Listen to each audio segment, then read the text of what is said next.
Cựu binh Mỹ gặp lại người con gái Việt sau 50 năm. Trước khi chia tay, chàng lính Mỹ điển trai Ken Rising đã mua 50 chiếc phong bì đưa cho cô gái người Việt tên Thúy Lan. Trong nước mắt và sự lưu luyến, Ken hứa với người yêu rằng khi chiếc phong bì cuối cùng được gửi, anh sẽ quay lại tìm em, mối tình đầu của anh. Thế nhưng thời gian trôi qua, 50 chiếc phong thư đã trao hết, thì cả hai cũng mất liên lạc. Mối tình đẹp kết thúc với nhiều tiếc nuối. 50 năm sau, người lính Mỹ năm nào nay đã là một ông lão trên 70 tuổi. Ông từng kết hôn nhưng không có con cái, và giờ thì sống độc thân cùng với chú mèo nhỏ ở tiểu bang Ohio. Trong những năm cuối đời, ông bỗng cảm thấy nhớ da diết về mối tình đầu của mình với người con gái Việt. Nhớ lại năm 1966, ông Ken nhập ngũ khi mới 20 tuổi. 2 năm sau đó, khi cuộc chiến tranh ở Việt Nam bước vào giai đoạn khốc liệt nhất, Ken được chuyển sang làm việc ở Trung tâm Dịch vụ Dữ liệu của quân đội Mỹ, đóng tại căn cứ Long Bình, Biên Hòa, Đồng Nai. Thời điểm ấy, mỗi tối buồn tẻ, ông lại ghé EM Club nhấp vài ngụm bia. Cơ duyên rung rủi thế nào không biết, ánh mắt của Ken vô tình chạm phải một cô gái phục vụ người Việt, và ông đã si mê cô ngay từ cái nhìn đầu tiên ấy. Kể từ đó, ông đến quán bar thường xuyên hơn, chỉ để lặng lẽ ngắm nhìn cô. Bỗng một ngày, hai mắt họ chạm nhau. Cô bẽn lẽn mỉm cười với ông, rồi họ trò chuyện lần đầu tiên và quen nhau từ đó. Cứ cuối tuần, sau khi cô đi nhà thờ về, hai người lại hẹn hò ở gần doanh trại.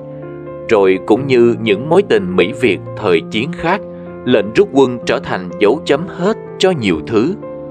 Những ngày sau đó, dường như có một khoảng cách vô hình xuất hiện giữa hai người. Họ dần ít nói chuyện với nhau hơn. Sau nhiều lần suy nghĩ, cuối cùng Ken quyết định hỏi Lan xem cô có muốn rời Việt Nam theo ông đến Mỹ không. Đó gần như là một lời cầu hôn của ông dành cho cô, nhưng cô đã không đồng ý. Dù yêu ông lắm, nhưng cô là chị cả trong nhà, không thể bỏ tất cả để theo ông đến một đất nước xa xôi. Ken tôn trọng quyết định ấy và một mình ra đi. Một ngày trước cuộc gặp cuối cùng, Ken đã mua tập bì thư rồi đánh số từ 1 đến 50 với lời ước hẹn. Khi lá thư cuối cùng được gửi đi, anh đang trên đường trở về tìm em. 1 năm trôi qua, 50 lá thư cũng hết, mà ông mãi vẫn chưa thấy về. Ông Ken kể, tôi suy nghĩ đến việc tái ngũ, nhưng ai cũng cực lực phản đối. Người Mỹ thời đó rất ghét cuộc chiến ở Việt Nam và ghét cả những ai tham chiến ở đó. Ông Ken cũng ghét chiến tranh Việt Nam, nhưng vì lời hứa với người con gái năm ấy nên đã nhiều lần tìm cách quay trở về. Khi quân đội Mỹ rút khỏi Việt Nam, căn cứ Long Bình cũng biến mất và hai người hoàn toàn mất liên lạc. Thời gian trôi qua, bà cũng dần quên đi và bước vào hôn nhân với một người khác. Nhưng chỉ sau 1 năm sống chung, bà đã chia tay chồng, một mình nuôi con đến tận bây giờ. Cho đến tháng 6 năm 2019, ông Ken quyết định đăng một dòng trạng thái lên mạng xã hội kèm tấm ảnh về một người con gái độ khoảng 17 tuổi.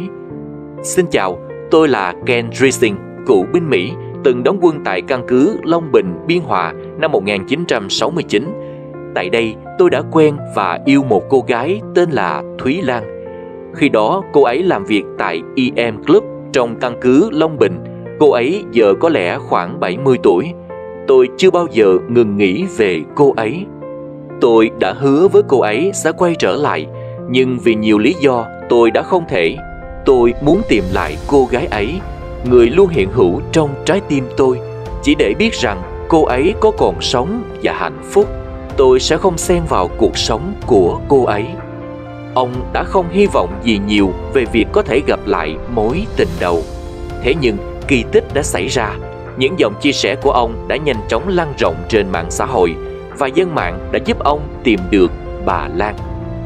Qua nhiều biến cố, bà Lan hiện sinh sống tại phường Thanh Bình, thành phố Biên Hòa, tỉnh Đồng Nai, mưu sinh bằng nghề bán cháo. Ở cách xa nửa vòng trái đất, họ cứ ngỡ cả đời này sẽ không bao giờ gặp lại nhau. Vậy mà giờ đây họ đã có thể hẹn nhau ở giữa phi trường Tân Sơn Nhất. Lần đầu sau 50 năm xa cách, bà Lan mặc một chiếc áo dài màu xanh mà ông thích nhất. Bà Lan kể, tôi cứ ngỡ như là một giấc mơ vậy, có một người yêu và nhớ đến mình suốt 50 năm. Giờ người ấy trở thành tri kỷ để trò chuyện mỗi ngày, không cần giàu sang hay quyền lực. Đời tôi chỉ cần như thế là quá đủ. Không giấu nổi sự xúc động, cả hai ôm chầm lấy nhau. Bà khóc và ông cũng khóc.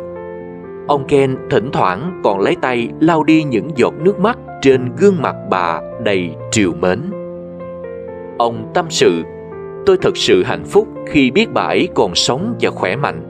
Trước lúc gặp nhau, tôi nhắn nhủ mong muốn bà ấy mặc bộ áo dài truyền thống của Việt Nam, và tôi khó có thể quên được giây phút xuống sân bay nhìn thấy bà Lan trong tà áo dài.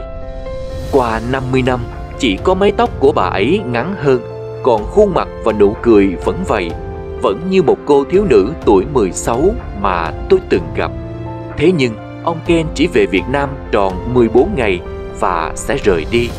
Một lần nữa, ông đã hỏi bà có muốn đi cùng ông đến Mỹ. Dù cả hai đã lớn tuổi, nhưng ông vẫn muốn được kết hôn cùng bà, thực hiện lời hứa chưa trọn vẹn của 50 năm trước. Con cháu thì tích cực ủng hộ, nhưng bà Lan nói bà cần có thời gian để suy nghĩ, bởi bà chỉ mới gặp lại ông, vẫn còn nhiều điều chưa biết về ông.